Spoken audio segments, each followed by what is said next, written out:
Damos la bienvenida al economista Alejandro Arriaza. Él es un experto en economía latinoamericana. Es parte de Barclay, un banco de inversión con sede en la ciudad de Nueva York. Quisiéramos conocer, Alejandro, tu punto de vista sobre lo que está sucediendo en Ecuador, un país que ha mejorado significativamente su imagen en materia económica hacia el exterior, pero se ha deteriorado en otro sentido por temas relacionados con seguridad y una tormentosa situación política que se va agravando, haciendo más crítica lentamente. ¿Cómo se ve desde allá al momento a Ecuador? Sí, buenos días, Gustavo. Un placer estar contigo. O sea, el Ecuador está en una situación paradójica en el sentido de que vemos una gran dicotomía, si se quiere, una gran división entre lo que es el panorama económico del país, que como tú dices, ha mejorado de manera significativa en los últimos años. Y por el otro lado, una situación política que es cada vez más compleja e incierta, pues, ¿no? Desafortunadamente, toda esta incertidumbre y volatilidad política tiene impacto sobre la situación económica y de alguna manera le impiden al país beneficiarse de las mejoras que se han dado, ¿no? Y en particular que esas mejoras se traduzcan en beneficios para el resto de la población, pues, ¿no? En ese sentido, creo que o sea, luego de las elecciones seccionales de hace 2 semanas y también las denuncias recientes que se han dado en torno al círculo del presidente de la República, o sea, crean un ambiente donde se pone en duda un poco la continuidad del presidente Lazo en el gobierno y su capacidad que pudiese tener de concluir el periodo presidencial. Y eso abre una serie de preguntas de que en caso que eso se diese, cuál pudiese ser el sucesor, cuáles pudiesen ser las políticas que se implementen y si esto pudiese implicar de alguna manera un retroceso en los avances que se han visto en la parte económica a lo largo de los últimos años. En todo caso, sabemos que estamos en un punto de transición muy delicado en Ecuador. ¿Cuál es la visión que tienen las organizaciones internacionales e inversionistas sobre nuestro país? Bueno, en el caso o sea, de la comunidad de inversionistas en la que nosotros nos enfocamos, que son principalmente tenedores de deuda del Ecuador, o sea, creo que existe una preocupación creciente de que toda esta incertidumbre política devuelva al país a lo que ha sido los ciclos recurrentes que se han vivido de incumplimientos con las obligaciones del país en términos de deuda, ¿no? Sea, yo personalmente no creo que eso sea un riesgo a corto plazo. Yo creo que o sea, han habido mejoras importantes que de alguna manera crean algunos colchones que permiten mitigar el impacto que la inestabilidad política tenga sobre la economía, en particular luego de la reestructuración de la deuda que se hizo en la administración del presidente Moreno. Los compromisos que enfrenta el país en los próximos al menos 2 años son bastante manejables y creo que reducen un poco los incentivos que cualquier administración pudiese tener para no cumplir con ellos, pues, ¿no? Sin embargo, cuando uno amplía el panorama y ve un poco más allá, al mediano plazo, más allá de 2025 en adelante, sí surgen muchas dudas, pues, ¿no? Porque si el país no logra recuperar la confianza de los mercados, la posibilidad de tener acceso a nuevo financiamiento cada vez se va reduciendo más, pues, ¿no?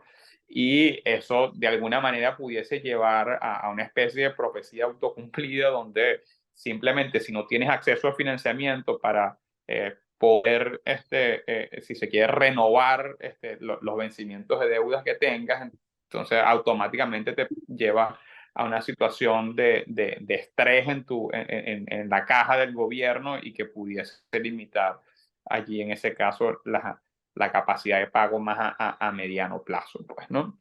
Pero ciertamente todavía quedan, o sea, muchos eventos por ver cómo se desenvuelven. Esperemos un poco que, o sea, si se lograse algún tipo de tregua política, esta incertidumbre lograse bajar, pero en el corto plazo ciertamente es dañina para la economía del país. ¿Qué ha sucedido en los últimos días con el valor de los bonos ecuatorianos?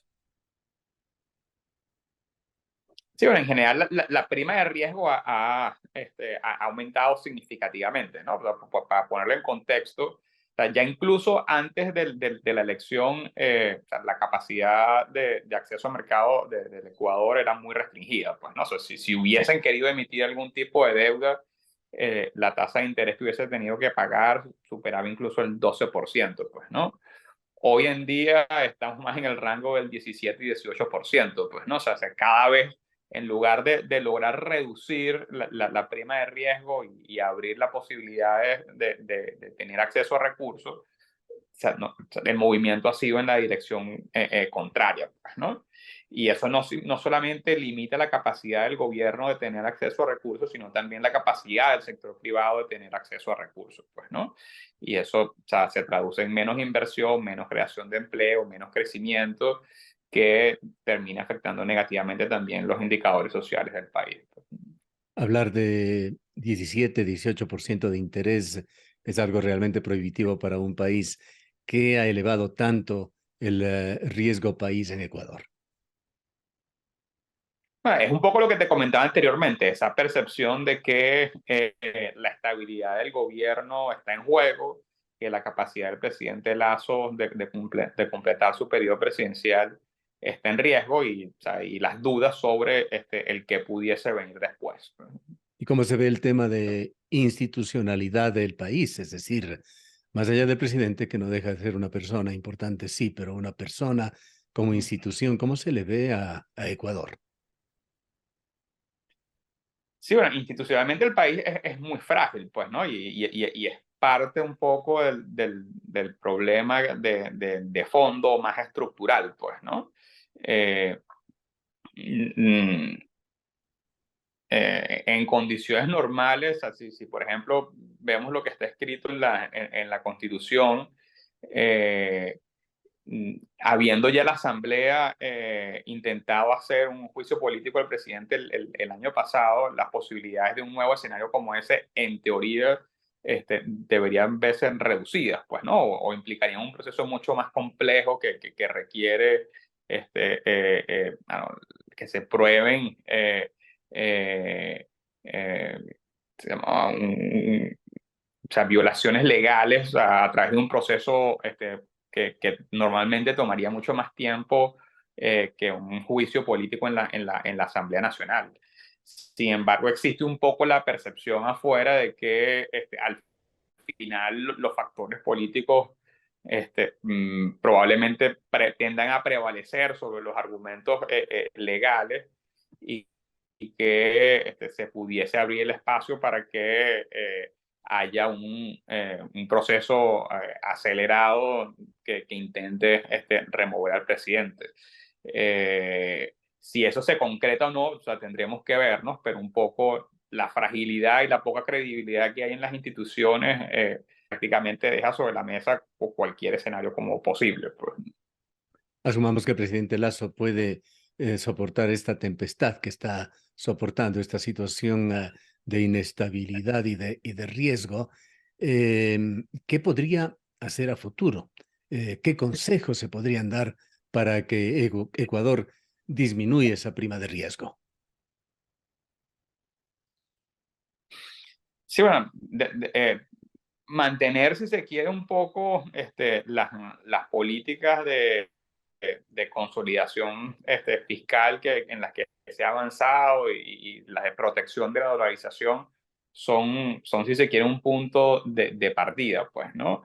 Ahora, hasta ahora eso no ha sido suficiente, pues, ¿no? Y tal vez lo que necesita en realidad el país es buscar consensos políticos mínimos, pues, ¿no? Que aseguren que independientemente de quién esté en el gobierno, eso no implique cambios radicales en el marco de política que no permitan tener certidumbre sobre la dirección que va a tener la economía. Pues, un poco lo que hemos visto en otros países de la región que violencia política. Y te pongo el ejemplo, por ejemplo, del Perú, pues, ¿no? O sea, Perú ha pasado en los últimos 5 o 6 años por 5 o 6 cambios de presidentes, ¿no? Y una situación de inestabilidad política muy acentuada, pues, ¿no? Incluso mayor de la que he visto recientemente en el Ecuador, pues, ¿no? Sin embargo, eso no ha tenido el impacto económico que estamos viendo en Ecuador, y en parte se da por la credibilidad que hay en las instituciones peruanas y los colchones que tiene la economía peruana para amortiguar un poco toda esta incertidumbre política. Pues, ¿no?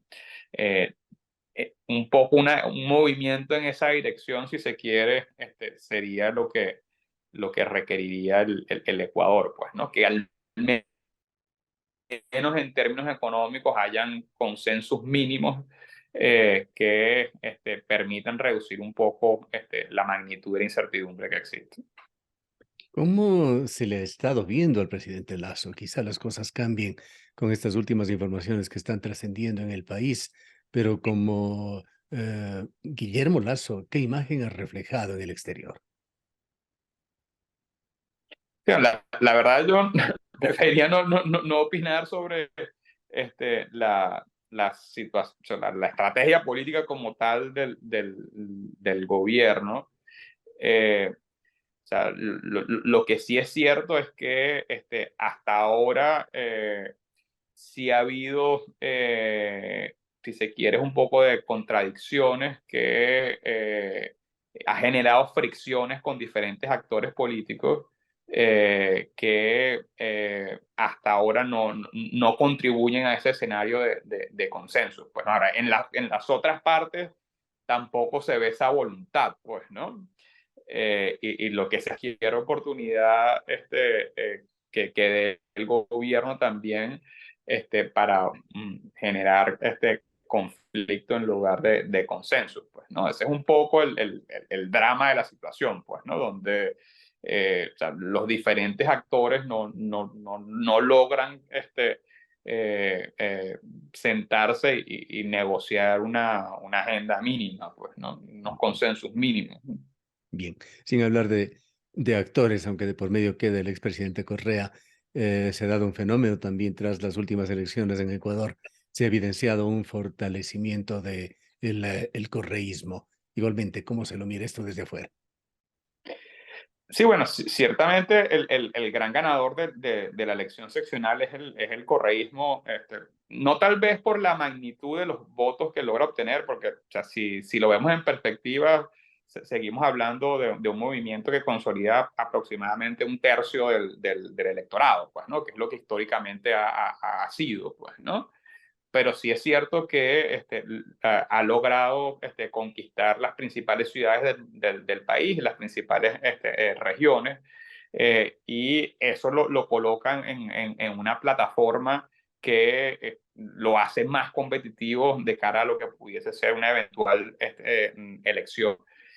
Y desde la perspectiva un poco de los mercados, sí existe preocupación dado los precedentes que ha habido, pues, ¿no? En particular, durante la gestión del presidente Correa, el país incurrió en un incumplimiento de la deuda en condiciones que incluso económicamente tal vez no lo justificaban, pues, ¿no?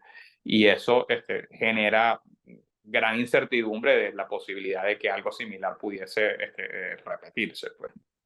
Y en cuanto al entorno internacional, mucho se habló de una recesión mundial para este 2023 y que afectaría de manera muy particular a Latinoamérica. ¿Cómo se encuentra esa situación? ¿Cuánto puede afectar, ya sea positivo o negativamente, a la situación de Ecuador?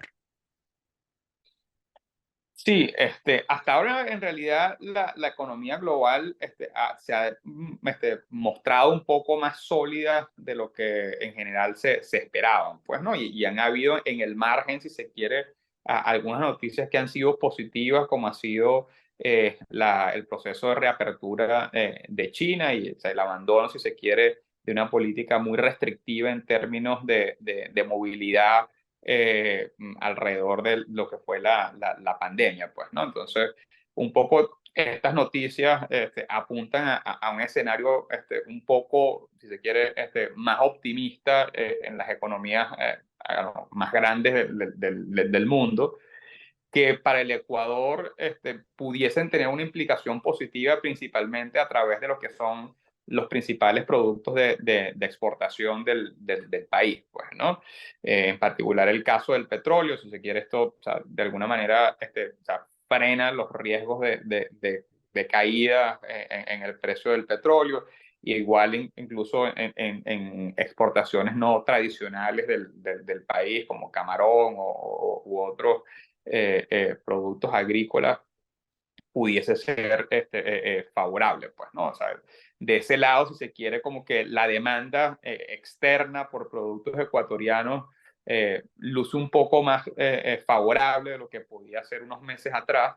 El otro lado de la moneda sería un poco más la situación interna, pues, ¿no? Donde en un ambiente de incertidumbre política sería mucho menos probable que veamos inversiones nuevas que permitan que la demanda interna también crezca, pues, ¿no?